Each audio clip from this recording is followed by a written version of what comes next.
बिस्मिल्लाहिर्रहमानिर्रहीम। नाज़रीन अस्सलाम वालेकुम। आप देख रहे हैं साबिर शाकिर को यूट्यूब चैनल पे। आज है जनाब 2 अगस्त साल 2020 और दिन है आज इतवार का। आज आपसे गुफ्तगू करेंगे मज़ीद जनाब। ख़बरें हैं, इम्पॉर्टेंट ख़बरें हैं और अहम तरीन डेवलपमेंट्स हो रही हैं। और ख़ुशी की बात यह है कि हम आपको जो कुछ बताते रहे हैं, सिचुएशन अब कम व बेश उसी तरफ जा रही है और मुसलसल कम व बेश नहीं बल्कि बाकायदा तौर पे सूरत हाल उसी की तरफ जा रही है। और जितनी भी डेवलपमेंट्स हो रही हैं और जितने भी इवेंट्स हो रहे हैं वो सब के सब उन ख़बरों की तस्दीक कर रहे हैं।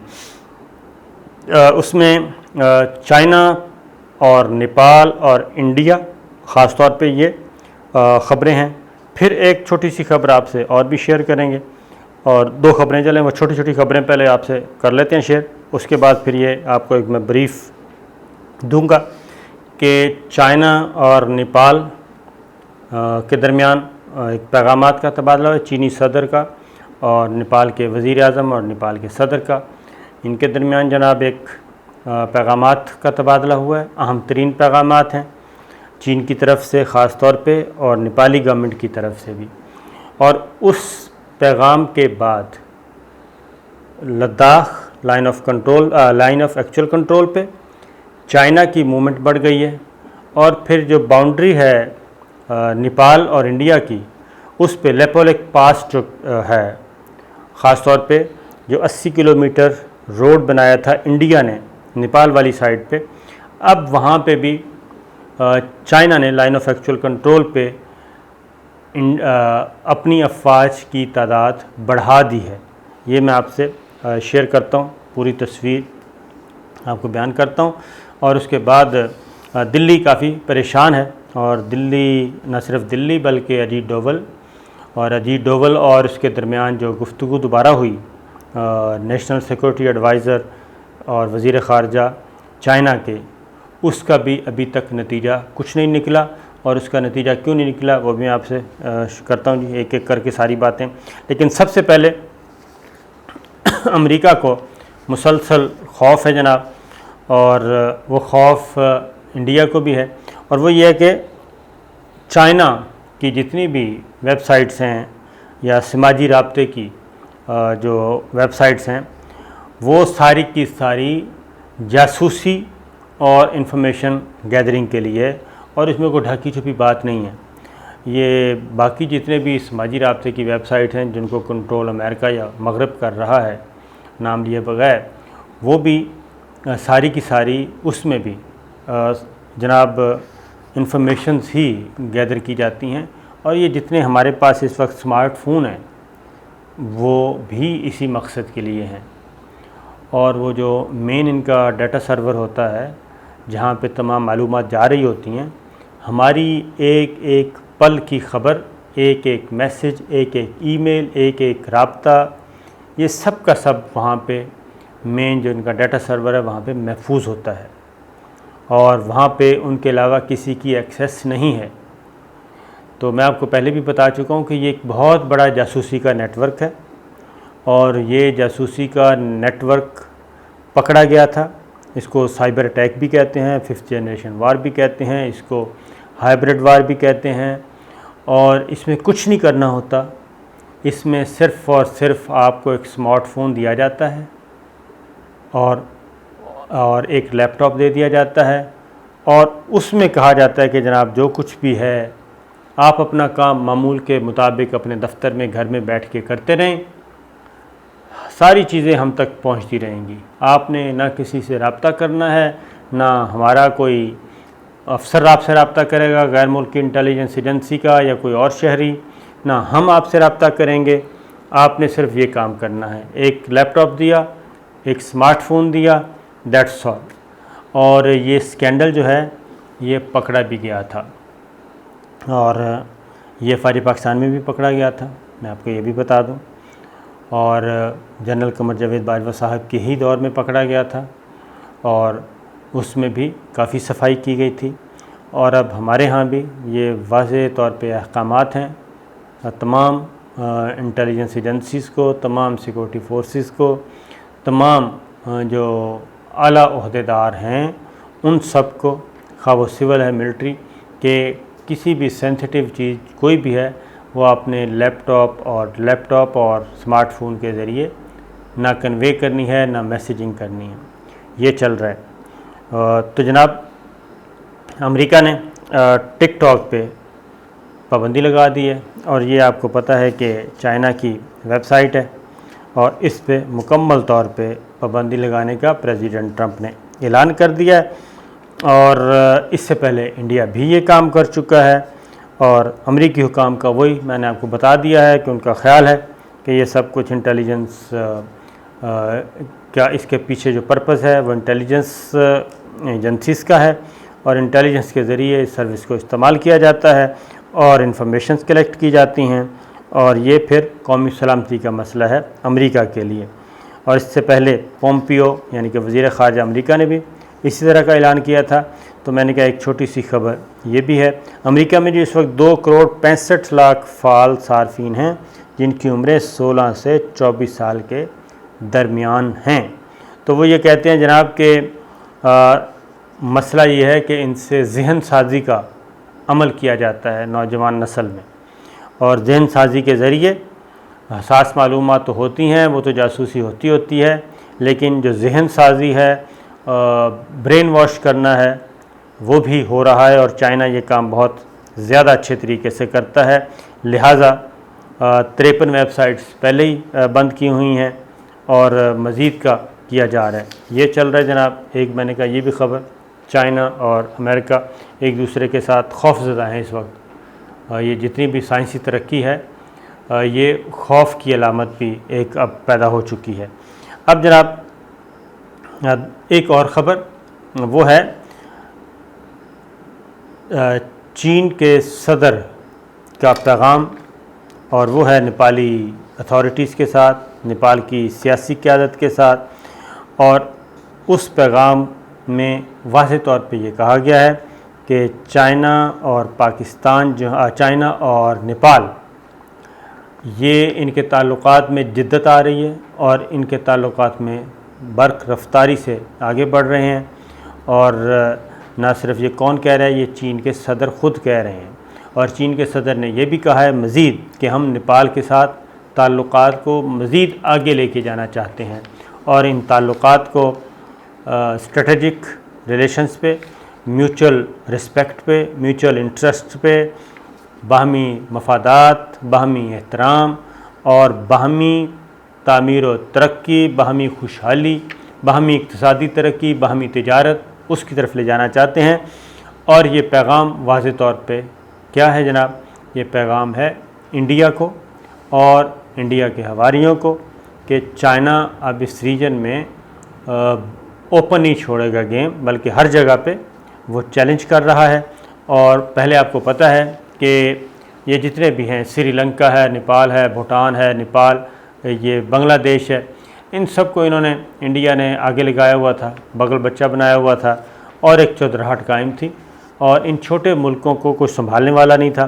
सार्क का जो एक फ़ोरम था उसको इंडिया ने गैर मौसर किया हुआ है, नॉन फंक्शनल किया हुआ है और धमकियां देता है और जहाँ पे पाकिस्तान उस फोरम पे चैलेंज करता था।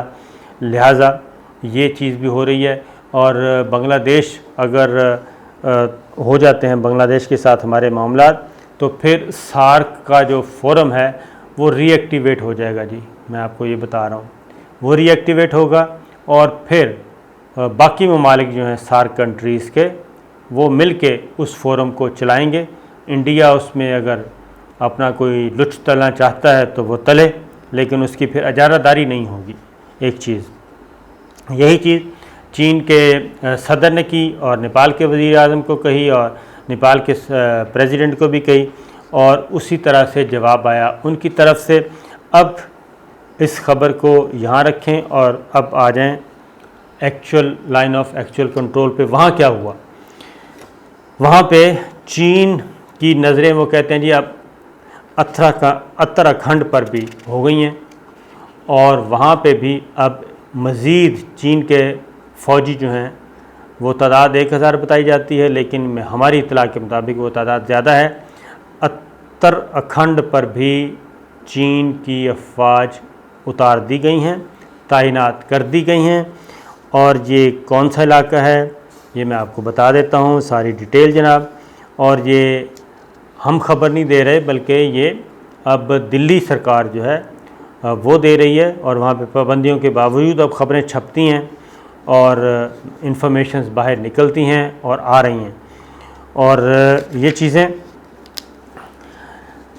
उन्होंने जनाब कहा, एक तो मशरक़ी लद्दाख पे आपको मालूम है कि बड़ी उस वक्त से ये टेंशन बड़ी थी, और उस वक्त से दोनों मुल्कों की फ़ौजें आमने सामने हैं।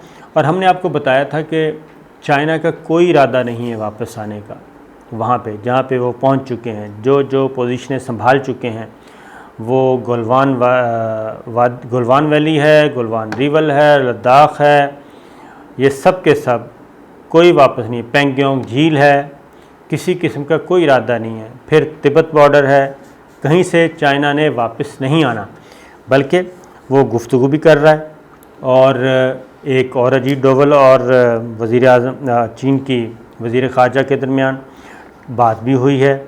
और लेकिन बात बस यही है कि जनाब हम बातचीत के ज़रिए मसाइल हल करेंगे, लेकिन चाइना पीछे नहीं हट रहा बल्कि पेशकदमी कर रहा है। और ये हम नहीं कह रहे, ये ख़ुद अब जो दिल्ली सरकार को बताया जा रहा है, जो ब्रीफ़ किया जाता है अजीत डोवल को, और अजीत डोवल आगे नरेंद्र मोदी को ब्रीफ़ करते हैं, रॉ ब्रीफ़ कर रही है, और जो इंडियन फ़ौज है लीडरशिप वो ब्रीफ़ कर रही है दिल्ली में अपने हुक्काम को हेड क्वार्टर में। वो ये है कि चाइना लद्दाख में मज़ीद 40,000 फ़ौज आ गई है। और ये भारतीय फ़ौजी अफसर अब बता रहे हैं, वो कहते हैं कि जनाब जिस तरीके से फ़ौज बढ़ रही है चीन की, और जिस तेज़ी से इंफ्रास्ट्रक्चर मज़ीद अभी तक इस वक्त तक इंफ्रास्ट्रक्चर की तामीर वहाँ पे जारी है, और उसमें उन्होंने कहा है कि तेज़ी आ गई है, शिद्दत आ गई है उसमें। और पहले कम एक्टिविटी नज़र आती थी, अब ज़्यादा आ गई है। और इंफ्रास्ट्रक्चर तामीर का मतलब होता है कि वहाँ पे ब्रिगेड हेड क्वार्टर जो हैं, और आगे अहम तरीन जो हैं वो पोस्टें बनाई जा रही हैं जनाब, बंकर्स बनाए जा रहे हैं, दिफाई हसात टाइट किया जा रहा है ताकि अगर कोई अटैक होता है तो उसको रोका जा सके। अटैकिंग एबिलिटी जो है वो बढ़ाई जा रही है। इसी तरीके से ये जो ताज़ा तरीन उत्तराखंड जिसको मैं कह रहा हूँ वो ये है जनाब कि हिमालयी दरिया तक तामीर करदा जो 80 किलोमीटर तक सड़क पर नेपाल ने जो इतराज़ आयद किया था, तो ये वो है लेपोलिक पास। वहाँ पे चीनी अफवाज अब आ गई हैं मैदान में, और नेपाल ने 3 इलाके नेपाल ने 3 इलाके कहा था कि लेपोलिक, काला पानी, ये जो हैं ये उन्होंने कहा था कि ये हमारे हैं। और जो इंडिया ने सड़क तामीर की है वो नेपाल के इलाके में की है। अब दोनों चीज़ों के मिला लें आप, चीन के सदर और नेपाल के वज़ीर आज़म और प्रेसिडेंट का आपस में पैगामात, तबादला ख्याल, एक दूसरे के मुल्कों के मुस्तकबिल के ताल्लुकात के बारे में, ये तो हो गया। अब इस गुफ्तगू में कुछ हुआ होगा ना, इस गुफ्तगू के नतीजे में फिर उधर नेपाल के मफादात का तहफ़्फ़ुज़ किया जा रहा है, और वहाँ पे चीनी अफवाज तैनात की गई हैं लाइन ऑफ एक्चुअल कंट्रोल पे। और इसका फ़ायदा किसको होगा? इसका फ़ायदा यकीनन नेपाल को होगा और इंडिया को सुबकी होगी, क्योंकि इंडिया चाइना के साथ लड़ने की पोजीशन में नहीं है। ये हो गया जनाब। और खटमंडो ने, ये मैं आपको बता चुका हूँ कि जो तकरीबन 3 इलाके थे उन्होंने कहा था ये हमारे हैं।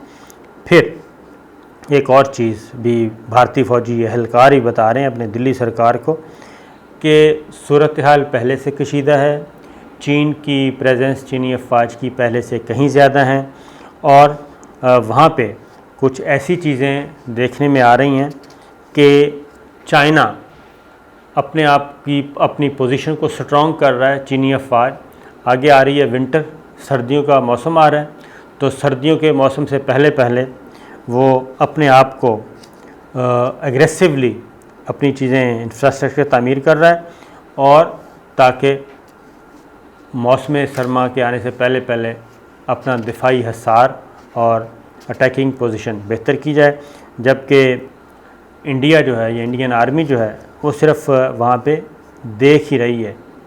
और इंडियन आर्मी ने कहा है कि अगर किसी का ये ख्याल है कि जनाब चीनी अफवाज पीछे हटेंगी, तो ग्राउंड पे ना कोई ऐसी चीज़ नज़र आ रही है, ना ही चीनी अफवाज के अज़ाइम ऐसे नज़र आ रहे हैं, बल्कि जो PLA ने जो एक थोड़ा सा रियायत दी थी वो है गलवान में गश्त नंबर 14, 15, 16, यहाँ पे एक आर्जी दस्तबरदारी जो इख्तियार की है वो भी इंतहाई आर्जी नौइयत की और वो बेसूद है।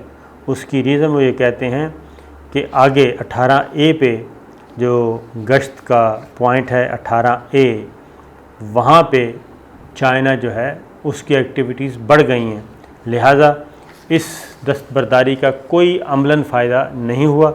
तो सूरत हाल जो कि तू हैं बल्कि उससे भयानक है। तो ये मैंने कहा आपसे शेयर कर लूँ कि चीज़ें आहिस्ता आहिस्ता अपनी मुल्क जो हैं वो पोजीशन ले रहे हैं, पोजीशनिंग बेहतर कर रहे हैं, और ये सारी चीज़ें मुस्तक़बिल में किसी वक्त भी फटेंगी जनाब। ये जो इस वक्त लावा पक रहा है, जब सारे लोग नेक टू नेक आ जाएंगे और नक्को नक हो जाएंगे, उसके बाद फिर जिसके असाब कमज़ोर होंगे वही कोई गलती करेगा और उस गलती में वो मारा जाएगा।